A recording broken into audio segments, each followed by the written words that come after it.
Drama की starting होती है हमारी फीमेल लीड जू क्यूंग से, जिसे बचपन से ही अगली दिखाया गया है। जब वो थोड़ी बड़ी होती है तो उसकी फैमिली में भी उसे अगली बोलकर चिढ़ाया जाता है और उसकी बड़ी बहन की तारीफ की जाती है क्योंकि वो अपने डैड पर गई है और जू क्यूंग अपनी मॉम पर। एक दिन जू क्यूंग अपने आप को अपने फेवरेट कार्टून के लुक में ट्रांसफॉर्म करती है, बट जब वो प्लेग्राउंड में आती है तो सभी बच्चे उसके लुक को देखकर उसका मजाक बनाते हैं और उसे अगली मॉन्स्टर बोलकर चिढ़ाते हैं। जू क्यूंग वहाँ से भागकर वापस घर आ जाती है और घर पर आकर बहुत ही ज्यादा रोती है और फिर इस सब के बाद वो अपने आप को एक स्वीट कैरेक्टर की बजाय अपने आप को एक हॉरर बुक के कैरेक्टर से कंपेयर करने लग जाती है। फिर हम देखते हैं कि जू क्यूंग बड़ी हो गई है और अब वो एक हाई स्कूल स्टूडेंट है और उसे अब भी हॉरर बुक्स पढ़ना और रॉक म्यूजिक सुनना बहुत ही ज्यादा पसंद है। जू क्यूंग की क्लास में उसकी जैसी एक और लड़की भी है जो लुक वाइज जू क्यूंग की तरह ही दिखती है, जिसे जू क्यूंग अपनी दोस्त मानती है। बट उस लड़की को अकेले रहना ज्यादा पसंद है और वो जू क्यूंग से ज्यादा बात नहीं करती है। एंड हर कोरियन स्कूल की तरह इस स्कूल में भी कुछ स्टूडेंट्स का एक ऐसा ग्रुप है जो ऑलवेज दूसरे बच्चों को बुले करते हैं। वो सभी ऑलवेज जू क्यूंग के अगले लुक का मजाक बनाते हैं और उससे अपने सभी काम करवाते हैं जिनको ना चाहते हुए भी जू क्यूंग को करना पड़ता है।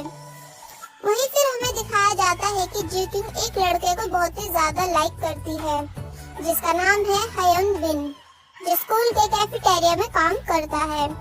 हायन बिन को भी रॉक म्यूजिक सुनना बहुत ही ज्यादा पसंद है, मतलब इन दोनों का म्यूजिक में सेम टेस्ट है।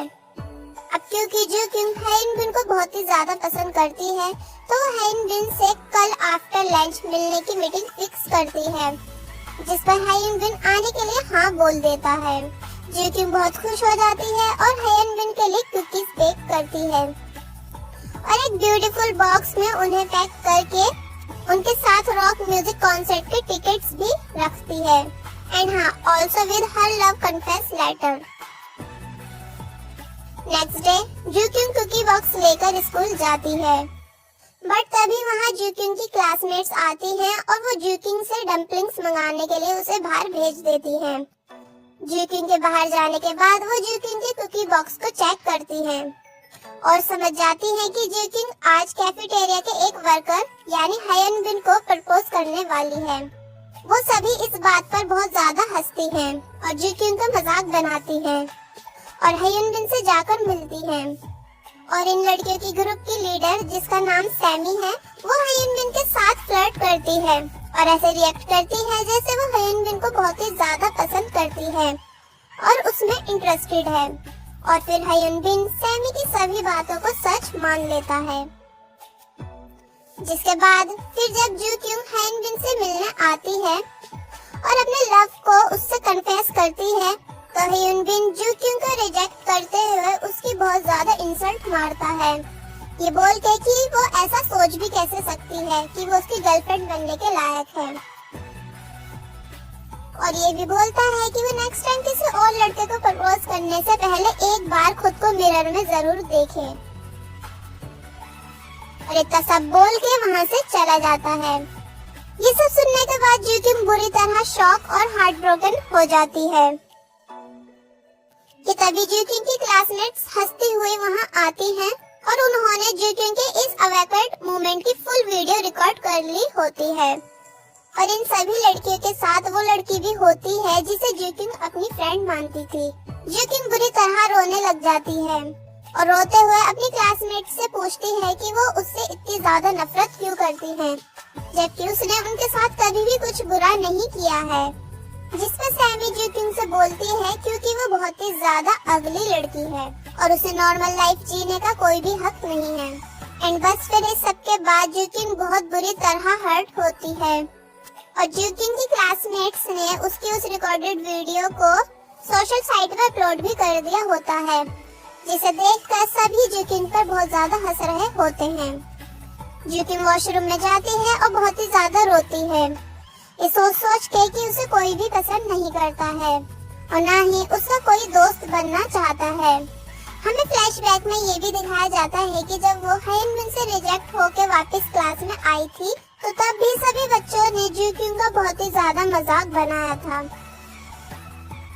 फिर ज्यूक्युंग रोते हुए एक बिल्डिंग की छत पर जाती है और सुसाइड करने का डिसाइड करती है। ज्यूक्युंग उस छत से कूदने ही वाली होती है कि तभी वो एक योन नाम के एक्टर का एडवर्टाइजमेंट देखती है जिसने भी कम उम्र में सुसाइड कर ली थी और उसके फैंस आज भी उसे याद करते हैं। उस एडवर्टाइजमेंट को देखने के बाद ज्यूक्युंग को लाइफ की वैल्यू का मतलब समझ आता है और वो सुसाइड करने का अपना इरादा कैंसिल कर देती है। बट फिर इतने में वहाँ एंट्री हो जाती है हमारे इस ड्रामा के मेन कैरेक्टर सूहो की, जो भागता हुआ ज्यूक्युंग के पास आता है और उसका हाथ पकड़ के उसे नीचे की तरफ खींचता है। बट इसी बीच ज्यूक्युंग के ग्लासेस बिल्डिंग से नीचे गिर जाते हैं और ज्यूक्युंग सूहो के ऊपर गिर जाती है। ग्लासेस ना होने की वजह से ज्यूक्युंग को कुछ भी क्लियर नहीं दिख रहा होता है। फिर सूहो ज्यूक्युंग पे गुस्सा करता है और बोलता है कि उसे सुसाइड जैसी चीज करने से पहले अपनी फैमिली के बारे में सोचना चाहिए जो उसकी बहुत ही ज्यादा केयर करते हैं। इतना बोल के सूहो वहाँ से जा रहा होता है कि तभी फिर वो सोचता है कि कहीं उसके जाने के बाद ज्यूक्युंग फिर से सुसाइड की कोशिश ना करे, इसलिए फिर वो ज्यूक्युंग को भी अपने साथ चलने को बोलता है। एंड लिफ्ट खराब होने की वजह से ये दोनों स्टेज से नीचे जाते हैं। बट क्योंकि ज्यूक्युंग को विदाउट ग्लासेस कुछ भी क्लियरली नहीं दिख रहा होता है, इसलिए वो स्टेज से सही से उतर नहीं पाती है और फिर तभी वो वहाँ पर गिर जाती है। फिर सूहो को मजबूरन उसे अपनी बैग पर बिठाकर नीचे लाना पड़ता है। फिर सूहो ज्यूक्युंग के लिए टैक्सी रुकवाता है और ज्यूक्युंग को उसमें बिठा के घर जाने को बोलता है। ज्यूक्युंग सूहो को थैंक्स बोलती है और वहाँ से चली जाती है। ज्यूक्युंग टैक्सी में होती है कि तभी उसे याद आता है कि उसने सुसाइड करने से पहले अपनी मॉम को वॉइस मैसेज करके सुसाइड के बारे में बताया था। इसलिए ज्यूक्युंग वरीड हो जाती है कि कभी उसकी मॉम ने वो वॉइस मैसेज सुन ना लिया हो। बट ज्यूक्युंग की मॉम ने उस वॉइस मैसेज को नहीं सुना होता है। वो अपने हस्बैंड से परेशान होती है क्योंकि ज्यूक्युंग के डैड ने किसी को बिना बताए बहुत सारा लोन ले लिया होता है जिसे वो चुका नहीं पा रहे होते हैं। इसलिए ये बात जानकर ज्यूक्युंग की मॉम ज्यूक्युंग के डैड को बहुत ज्यादा मारती हैं और ज्यूक्युंग के भाई बहन उन्हें ऐसा करने से रोकते हैं। इतने में वहाँ ज्यूक्युंग आती है और अपनी मॉम को रोता देख खुद भी रोने लग जाती है, ये बोल के कि वो अपनी मॉम पे गई है इसलिए इतनी अगली है। उसके अगले लुक होने में उसका कोई भी कसूर नहीं है बल्कि उसकी मॉम का है। ज्यूक्युंग का भाई और उसकी बहन ज्यूक्युंग से बुरी तरह इरिटेट होकर उसे उसके रूम तक छोड़कर आते हैं। रूम में ज्यूक्युंग अपने फॉलोवर्स को बताती है कि उसके अगले लुक की वजह से उसको उसके क्रश ने रिजेक्ट कर दिया है। तो कुछ लोग उसको एडवाइस देते हैं कि वो मेकअप करके खुद को चेंज करे। ज्यूक्युंग इस बात को मान लेती है और फुल मेकअप करके स्कूल जाती है। उसे लगता है कि वो बहुत ज्यादा ब्यूटीफुल दिख रही है। बट जैसे वो अपनी क्लास में जाती है तो वहाँ सभी बच्चे ज्यूक्युंग के ऊपर बुरी तरह हंसने लग जाते हैं क्योंकि वो मेकअप में बहुत ही ज्यादा भयानक दिख रही होती है। यहाँ तक कि जब वो वापस घर आती है तो ज्यूक्युंग की मॉम भी उसे देखकर बुरी तरह डर जाती है। ज्यूक्युंग अपनी मॉम से बोलती है कि अब उसे इस स्कूल में नहीं पढ़ना है, जिस पर ज्यूक्युंग की मॉम ज्यूक्युंग को बताती है कि वो सभी ऑलरेडी यहाँ से शिफ्ट होने वाले हैं। ये बात सुन के वो बहुत ही ज्यादा खुश हो जाती है और ज्यूक्युंग की मॉम ऐसा इसलिए कर रही है क्योंकि ज्यूक्युंग के डैड ने जो बिग लोन लिया था उसे चुकाने के लिए उन्हें अपना अपार्टमेंट बेचना पड़ रहा है। इसलिए अब ज्यूक्युंग और ज्यूक्युंग के छोटे भाई का दूसरे स्कूल में एडमिशन करवा दिया जाएगा।